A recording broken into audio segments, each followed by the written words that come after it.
Good morning mga kuys, welcome sa panibagong vlog. So for today's video mga kuys ay magre-rehistro ulit tayo ng motor manually. So ito yung motor na paparehistro natin, kung saan ay mag-walk-in tayo sa LTO. So actually mga kuys, pwede na nga natin sana itong iparehistro online via GCash yung payment. Kaso ang problema yung rehistro na nakalagay sa may LTMS portal mga kuys yung MB file pa rin. MB file number pa rin ang nakalagay sa LTO portal na plate number. So bali inasikaso ko siya nung March 2023. So parang ang binigay lang kasi sa akin noon is parang special permit. Ang nakalagay dito registration valid up to October 2023. Yan. Pero nung chinek ko sa may LTMS portal, ang nakalagay na plate number pa rin ng motor yung MB file number pa rin. Kumbaga hindi yata in-update sa may LTMS portal. Ganito na lang yung binigay sa akin So ngayon mga kuys, hawak natin yung LTMS portal.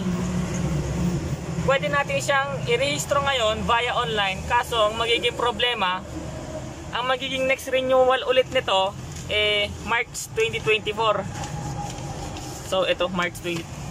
Kita ba? So bali yung MB file kasi nito, ang rehistro dati is March, tuwing March. Ngayon, dumating na yung plaka. Ayan.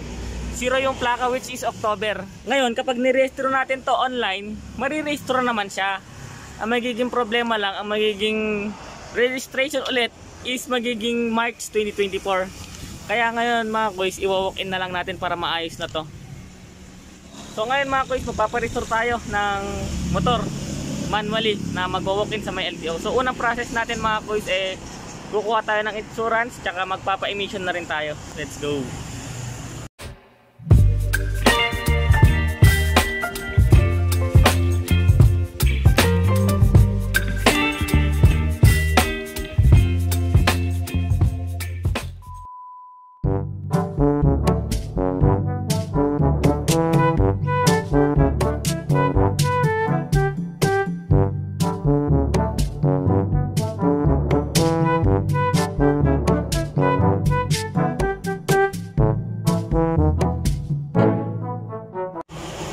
So update ko lang kayo mga kuys. So bali nakakuha na tayo ng emission. So bali nakakuha na tayo ng PMVIC report mga kuys. So kung magmamanual lang din naman kayo na registration, mag-walk-in sa LTO, pwede rin yung mga emission testing centers dyan. Pero sa case natin sa PMVIC pa rin ako kumuha ng PMVIC report o emission. Tapos mayroon na rin tayong insurance mga kuys. So 560 sa may emission, tapos 500 sa insurance. So iba-iba ng presyo yan mga kuys, pwedeng magbago yan sa area nyo, depende sa sisingilin sa inyo. So bali pakita ko na rin pala sa inyo mga kuys yung tinutukoy kong online kanina. So ito pwede na sana nating i-online gaya nito. Punta ka lang sa vehicle, accept mo lang to, next, choose vehicle, tapos next. So yan mga kuys, pwede na sana natin siyang i-renew dito via online nang hindi na kailangan magpunta sa LTO. So pipindutin mo lang to, validate, gagawin mo lang sana yan tapos next sa baba, validate, tapos i-finish mo na lang yan mga kuys sana, ganoon na lang sana ang gagawin. Kaso ang problema nga yung plaka. So lilinawin ko lang ulit sa inyo mga guys. So ganun din dito sa may report plate number. Tapos yung plate number natin sa likod ito. So bale hindi pa na-update sa mismong LTO portal. Mapipilitan tayong mag-walk-in ulit sa LTO para magparehistro.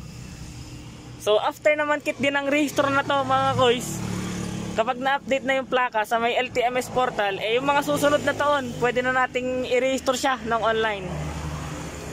So proceed na tayo sa LTO mga kuys.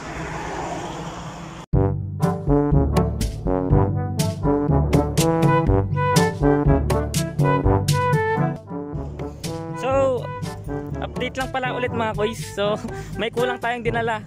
So bali kailangan pala ng picture nitong motor kasama itong plaka. Kuha yung buong plaka. Tapos ipapaprint natin ng colored. So yun lang.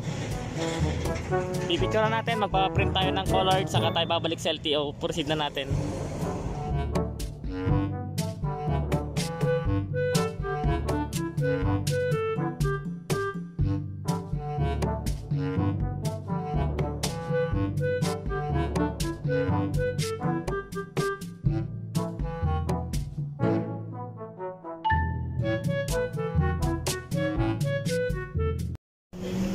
So bali naputol yung video natin kanina mga koy. So bali yung nagastos natin is 500 sa emission. Depende yun sa emission na pupuntahan nyo, pwedeng magbago. 500 sa insurance, pwede rin magbago yun, depende sa insurance na pupuntahan nyo. Tapos plus 320. Ang total is 1380.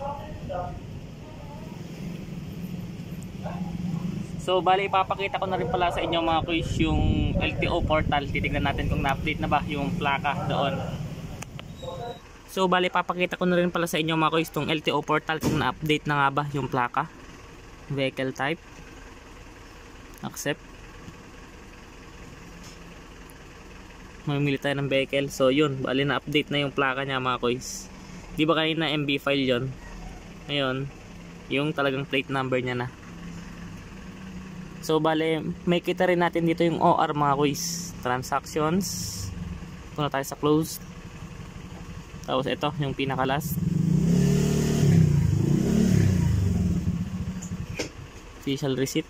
Download. So bale, ito na siya.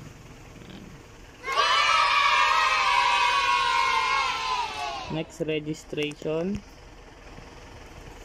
Hindi makita. So bali nakalagay dyan next registration October 2024. So tama na rin yung date of registration na hindi na siya March. At kung nakatulong sa'yo ang video na to ay please consider to subscribe sa aking YouTube channel.